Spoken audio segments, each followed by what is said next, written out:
আমি প্রেসিডেন্ট হিসেবে, সভাপতি হিসেবে আজকে নির্বাচিত হয়েছি। দুজন সহসভাপতি মোহাম্মদ শাকুয়াত হোসেন এবং ফর্মার ক্যাপ্টেন বাংলাদেশ ক্রিকেটের ফারুক ভাই দুজন সহসভাপতি হয়েছেন।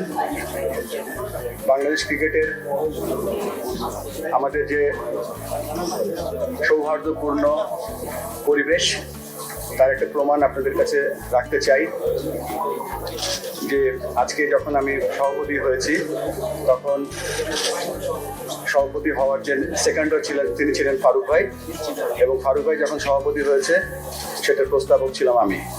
এই কথাটাকে বলার মূল কারণ হচ্ছে যে আমাদের সকলের আগে, পদের থেকে আগে হচ্ছে আমাদের ক্রিকেট, এবং আমাদের এই ক্রিকেটটা আমরা কিভাবে সামনের দিকে এগিয়ে নিয়ে যেতে পারি সেই লক্ষ্যে আমরা প্রতিজ্ঞাবদ্ধ হব ইনশাল্লাহ। এবং আমরা যে দলটা পেয়েছি 25 জনের যে ক্রিকেট, আমাদের যে বোর্ড অফ ডিরেক্টরস পেয়েছি, এই 25 জন আমরা একসাথে কাজ করার জন্য অঙ্গীকারবদ্ধ হয়েছি।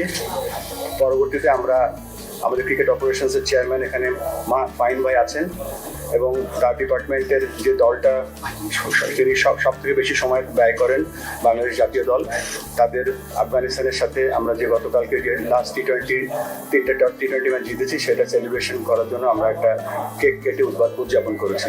This is the update from our board meeting.